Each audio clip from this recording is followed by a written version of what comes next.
ನಮ್ಮ ರಾಜ್ಯದಲ್ಲಿ ಕ್ರಿಸ್ಮಸ್ ದಿನವೇ ಒಂದು ಘೋರ ದುರಂತ ನಡೆದುಬಿಟ್ಟಿದೆ. ಅದುವೇ ಚಿತ್ರದುರ್ಗದ ಹತ್ತಿರ ಆಗಿರುವಂತಹ ಒಂದು ಬಸ್ ಆಕ್ಸಿಡೆಂಟ್ ಹೊತ್ತಿ ಉರಿದಿರುವಂಥದ್ದು. ಅದರಲ್ಲಿ ಸುಮಾರು 31 ಜನ ಇದ್ದರು ಪ್ರಯಾಣಿಕರು. ಆದರೆ ಸುಮಾರು ಮನೆಗಳಿಗೆ ಕೂಡ ಹೋಗ್ತಾ ಇದ್ರು, ಮತ್ತು ಪ್ರವಾಸಕ್ಕೆ ಕೂಡ ಹೋಗ್ತಾ ಇದ್ರು. ಅದರಲ್ಲಿ 31 ಜನರಲ್ಲಿ ಈಗ 11 ಮಂದಿ ಸಾವನ್ನಪ್ಪಿರುವಂತಹ ಒಂದು ಘಟನೆ ಚಿತ್ರದುರ್ಗದ ಹತ್ರ ನಡೆದಿರುವಂಥದ್ದು. ಸಿ ಬಸ್ಸು ಏನೋ ಸ್ಲೀಪರ್ ಬಸ್ ಇದೆ. ಆ C bird bus, sleeper bus, ಅದರಲ್ಲಿ ತೆರಳಿರುವಂಥ ಜನ ಏನೋ ಕೊನೆಯದಾಗಿ ಮಾರ್ನಿಂಗ್ ಆಗಿರುತ್ತೆ. ಅಂದರೆ ಜರ್ನಿ ಮಾಡ್ತಾ ಮಾಡ್ತಾ ಮಾಡ್ತಾ ಟೈಮ್ ಹೋದಂಗೆ ಏನೋ ಜನ ನಿದ್ದೆಗೆ ಜಾರುತ್ತಾರೆ. ಅದು ಸಾಮಾನ್ಯವಾಗಿ ಬಸ್ಸಲ್ಲಿ ಹೋಗುವಂಥ ಪ್ರಯಾಣಿಕರ ನಾವು ನೀವು ಆಗಿದ್ರೂ ಕೂಡ ಅದನ್ನೇ ಮಾಡ್ತೀವಿ.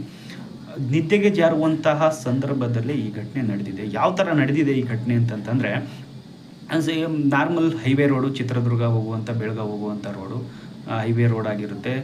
ಮಾಮೂಲಿ ಡ್ರೈವರ್ ಕೂಡ ಇದನ್ನು ಪ್ರತಿಕ್ರಿಯೆಯನ್ನು ಕೊಟ್ಟಿದ್ದಾರೆ. ಯಾವ ಒಂದು ಸ್ಪೀಡಲ್ಲಿತ್ತು ಗಾಡಿ, ಮತ್ತು ಯಾವ ಥರ ಆಕ್ಸಿಡೆಂಟ್ ಆಯಿತು, ಏನೆಲ್ಲ ಆಯಿತು ಅಂತ ಬಸ್ ಡ್ರೈವರ್ ಕೂಡ ಪ್ರತಿಕ್ರಿಯೆಯನ್ನು ನೀಡಿದ್ದಾರೆ. ಏನೇನು ಹೇಳಿದ್ದಾರೆ ಅಂತ ನೋಡೋದಾದರೆ ನೋಡಿ, ಹೈವೇ ಸ್ಪೀಡಲ್ಲಿ ಗಾಡಿ ಯಾವ ಥರ ಸ್ಪೀಡ್ ಇತ್ತು ಅಂತಂದರೆ ಸುಮಾರು 60ರಿಂದ 70 ಸ್ಪೀಡಲ್ಲಿ ಗಾಡಿ ಇತ್ತಂತ ಹೇಳಲಾಗ್ತಿದೆ. ಡ್ರೈವರ್ ಕೂಡ ಅದನ್ನೇ ಹೇಳಿದ್ದಾನೆ. 60ರಿಂದ 70 ಸ್ಪೀಡಲ್ಲಿ ಗಾಡಿ ಇತ್ತು. ಅದು ಏನೋ ಹೈವೇಯಲ್ಲಿ ಅದು ಸಾಮಾನ್ಯ ಸ್ಪೀಡೇ, ಅದು ಏನೋ ಜಾಸ್ತಿ ಸ್ಪೀಡೇನು ಅಲ್ಲ, ಅದು ಸಾಮಾನ್ಯ ಸ್ಪೀಡೇ. ಜಾಸ್ತಿ ಸ್ಪೀಡ್ ಅಂತ ಹೈವೇಲಿ ಅಂತಂದರೆ ಅದು ಇನ್ನೂ ಜಾಸ್ತಿ ಆಗಿರುತ್ತೆ. ಯಾಕಂದರೆ ಗಾಡಿಗಳು ಮಾಮೂಲಿ ಹೈವೇಲಿ ಹೋಗೋದೇ ಅದೇ ಥರ. ಏನು ಈ ಕಡೆಯಿಂದ ಹೋಗ್ತಿರ್ಬೇಕಾದ್ರೆ ಲಾಯ್ರಿ ಆ ಕಡೆಯಿಂದ ಲಾಯ್ರಿ ಬಂದಿತ್ತಂತೆ. ಅವು ಲಾಯ್ರಿ ಡಿವೈಡರ್ಗೆ ಗುದ್ದಿ ಬಸ್ ಪೆಟ್ರೋಲ್ ಏನಿದೆ ಆ ಟ್ಯಾಂಕ್ಗೆ ಗುದ್ದಿರುವಂಥದ್ದು. ಆ ಗುದ್ದಿದಾಗ ತಕ್ಷಣ ಹೊತ್ತಿ ಉರಿದಿದೆ ಬೆಂಕಿ. ಹಾಗೆ ಹೊತ್ತಿ ಉರಿದಾಗ ಡ್ರೈವರ್ಗೆ ಗೊತ್ತಾಗಲಿಲ್ಲಂತೆ. ಸೆಕೆಂಡ್ ಆಫ್ ಫ್ರ್ಯಾಕ್ಚರ್ ಅಂತ ಹೇಳ್ತೀವಲ್ಲ, ಅದೇ ಸೆಕೆಂಡ್ ಆಫ್ ಫ್ರ್ಯಾಕ್ಚರಲ್ಲಿ ಬಸ್ಸೇ ಹೊತ್ತಿ ಉರಿದಿದೆ. ಬಾಗಿಲು ಕೂಡ ಓಪನ್ ಆಗಿದೆ. ಏನೋ ಸಿ ಬರ್ಡ್ಸ್ ಬಸ್ ಮಾಲೀಕ ಏನಿದ್ದಾನೆ ನಾಗರಾಜಯ್ಯ, ಅವ್ರು ಹೇಳಿರೋ ಪ್ರಕಾರ ಎಮರ್ಜೆನ್ಸಿ ಎಕ್ಸಿಟ್ ಕೂಡ ಇತ್ತು, ಎಲ್ಲ ವ್ಯವಸ್ಥೆ ಇತ್ತು. ಯಾವುದೇ ಥರದ ಒಂದು ಲೋಪದೋಷಗಳು ಬಸ್ಸಲ್ಲಿ ಇರಲಿಲ್ಲ. ಏನಾದರೂ ಈ ಥರ ಆದರೆ ಎಲ್ಲ ವ್ಯವಸ್ಥೆಗಳು ಕೂಡ ಇತ್ತು. ಬಾಗಿಲು ಕೂಡ ಓಪನ್ ಆಯಿತು, ಎಲ್ಲವೂ ಕೂಡ ವ್ಯವಸ್ಥೆ ಇತ್ತು. ಆದರೆ ಏನೋ ಇಷ್ಟು ಜನ ಏನಾಯಿತು ಗೊತ್ತಿಲ್ಲ. ಆದರೆ ಈ ಥರದೊಂದು ಘಟನೆ ನಡೆದು ಹೋಗಿದೆ ಅಂತ ಒಂದು ನಾಗರಾಜಯ್ಯ ತುಂಬ ನೋವಿಂದ ಕೂಡ ಹೇಳಿರುವಂಥದ್ದು. ಮತ್ತು ಡ್ರೈವರ್ ಕೂಡ ಪ್ರತಿಕ್ರಿಯೆಯನ್ನು ನೀಡಿರುವಂಥದ್ದು. ಏನಂತಂದರೆ, ಈ ಥರ ನಾವು ಕಾಪಾಡಲಿಕ್ಕೆ ಕೂಡ ಟ್ರೈ ಮಾಡಿದ್ವಿ. ಅಷ್ಟರಲ್ಲೇ ಆ ಒಂದು ಹೊಗೆ ಏನೋ ಗಾಡಿ ಗುದ್ದಿದ ತಕ್ಷಣ ಬೆಂಕಿಯನ್ನು ಉರಿದಿದೆ. ಆ ಬೆಂಕಿ ಉರಿದ ತಕ್ಷಣ ಇನ್ನು 21 ಜನ ಹೊರಗೆ ಬಂದಿದ್ದಾರೆ. ಅದು ಪ್ರಾಣಾಪಾಯದಿಂದ ಪಾರಾಗಿದ್ದೇ ತುಂಬ ದೊಡ್ಡ ಒಂದು ಪುಣ್ಯ ಅಂತಲೇ ಹೇಳಬೇಕು. ಯಾಕಂತಂದರೆ ಅಷ್ಟು ಇನ್ನು ಅದರಲ್ಲಿ 21 ಜನರಲ್ಲಿ ಕೂಡ ಇನ್ನೊಂದಿಷ್ಟು ಜನ ಏನಾದರೂ ಆಯಿತು ಅಂತಂದರೆ ಇನ್ನೂ ದೊಡ್ಡ ದುರಂತನೇ ಆಗ್ತಿತ್ತು.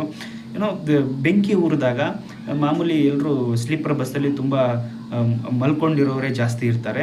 ಹಾಗಾಗಿ ಬೆಂಕಿ ಹತ್ತಿ ಉರಿದಾಗ ಹೊಗೆ ಆಡಿರ್ತಾರಲ್ಲ, ಫುಲ್ಲು ಹೊಗೆ ಬಂದ್ಬಿಟ್ಟಿದೆ ಬಸ್ಸಲ್ಲಿ.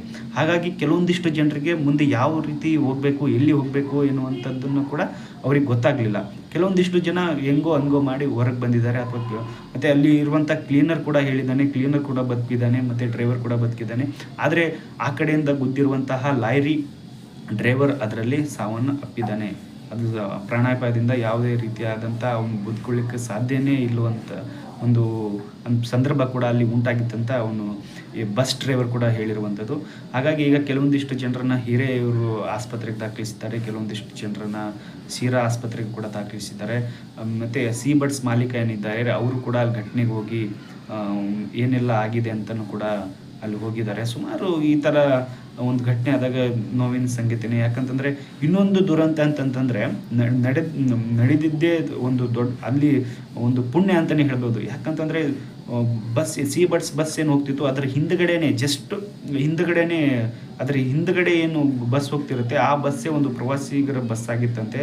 40 ಜನ ವಿದ್ಯಾರ್ಥಿಗಳಿದ್ದರಂತೆ ಅದರಲ್ಲಿ. ಏನೋ ಪ್ರವಾಸಕ್ಕೆ ಹೋಗುವಂಥ ವಿದ್ಯಾರ್ಥಿಗಳು ಮಾಮೂಲಿ ಇದು ಹತ್ತಿರ ಏನು ಮಾರ್ನಿಂಗ್ ಟೈಮಲ್ಲಿ ಅಥವಾ ಒಂದು ಮಧ್ಯರಾತ್ರಿಯಲ್ಲಿ ಮಾಮೂಲಿ ಪ್ರವಾಸಕ್ಕೆ ಹೋಗುವವರು ಸಾಮಾನ್ಯವಾಗಿ ನಿದ್ದೆ ಜಾರಿರ್ತಾರೆ. ಆ ಸಂದರ್ಭದಲ್ಲಿ ಏನಾದರೂ ಆ ಘಟನೆ ಇದಕ್ಕೂ ಕೂಡ ಏನಾದರೂ ಪರಿಣಾಮ ಬಿತ್ತು ಅಂತಂದರೆ ಏನಾಗಿರ್ಬೋದು. ಒಂದು ಸಾಮಾನ್ಯ ವಿದ್ಯಾರ್ಥಿಗಳು ಏನೋ ಚಿಗುರು ಆಗ್ತಾನೆ ಬದುಕು ಕಟ್ಕೊಳ್ಳಿಕ್ಕೆ ಒಂದು ವಯಸ್ಸಾಗಿರುತ್ತೆ. ಅವ್ರಿಗೇನಾದರೂ ಆದರೆ ದೊಡ್ಡ ದುರಂತ ಅಂತಲೇ ಹೇಳ್ಬೋದು. ದುರಂತನೇ ಆಗ್ತಿತ್ತು. ಪುಣ್ಯ ಅವರು ಕೂಡ ಅದರಲ್ಲಿ ಏನೋ ಪರಿಣಾಮ ಬೀರಿಲ್ಲ. ಹಾಗಾಗಿ ಇದು ಒಂದು ರಾಜ್ಯದಲ್ಲಿ ಒಂದು ಕ್ರಿಸ್ಮಸ್ ಹಬ್ಬದ ದಿನ ಇದೊಂದು ಘೋರ ದುರಂತನೇ ಹೇಳ್ಬೋದು. ಈಗ ಆಲ್ರೆಡಿ ಸಿದ್ದರಾಮಯ್ಯ ಅವರು ಕೂಡ ಸಂತಾಪವನ್ನು ಸೂಚಿಸಿದ್ದಾರೆ ಮತ್ತು ಅದು ಯಾವ ರೀತಿ ಏನಾಯಿತು ಅಂತ ತನಿಖೆಗೆ ಕೂಡ ಆದೇಶವನ್ನು ಕೊಟ್ಟಿರುವಂಥದ್ದು. ಹಾಗಾಗಿ ನೋಡಿ ಇನ್ನು ನಾವು ಯಾವುದೇ ರೀತಿಯಾದಂಥ ಈ ಡ್ರೈವಿಂಗ್ ಮಾಡಬೇಕಾದ್ರೆ ಸುಮಾರು ಜಾಗ್ರತೆಯಿಂದ ನೋಡಿ, ಬೇಕಂತ ಯಾರು ಆಕ್ಸಿಡೆಂಟ್ ಅಂತೂ ಮಾಡಲ್ಲ. ಅದು ಕೆಲವೊಂದಿಷ್ಟು ಟೈಮಲ್ಲಿ ಸಂದರ್ಭ ಸಿಚುವೇಶನು ಅದು ಹೋಗಿರುತ್ತೆ. ಹಾಗಾಗಿ ನಾವು ಆದಷ್ಟು ಬೇಗ ನಮ್ಮ ಒಂದು ಹಿಡಿತದಲ್ಲಿ ನಮ್ಮ ಒಂದು ಜಾಗರೂಕತೆಯಿಂದ ನಾವು ಡ್ರೈವಿಂಗ್ ಮಾಡಬೇಕಾಗಿರುತ್ತೆ. ಹಾಗಾಗಿ ಎಷ್ಟು ಸಾಧ್ಯವೋ ಅಷ್ಟು ಸಾಧ್ಯವಾದಂತಹ ಕೆಲವೊಂದಿಷ್ಟು ಒಂದು ನಿಯಮಗಳನ್ನು ಪಾಲಿಸಿ ಡ್ರೈವಿಂಗ್ ಮಾಡಬೇಕಾಗಿರುತ್ತೆ. ಹಾಗಾಗಿ ನೀವು ಕೂಡ ಏನಾದರೂ ಈ ರೀತಿಯಾಗಿ ಕೆಲಸ ಮಾಡ್ತಿದ್ರೆ ಅಥವಾ ಬೇರೆ ಏನಾದರೂ ನಿಮಗೆ ಗೊತ್ತಿರುವಂಥ ಕೆಲವೊಂದಿಷ್ಟು ಟಿಪ್ಸ್ಗಳಿದ್ದರೆ ಡ್ರೈವಿಂಗ್ ಮಾಡಬೇಕಾದ್ರೆ ಘೋರ ದುರಂತದಿಂದ ಅಥವಾ ಗೊತ್ತಿರೋರಿಗೆ ಈ ಮಾಹಿತಿಯನ್ನು ತಿಳಿಸಿ ಅಂತ ನಾನು ಹೇಳಲಿಕ್ಕೆ ಬಯಸ್ತೀನಿ. Thank you.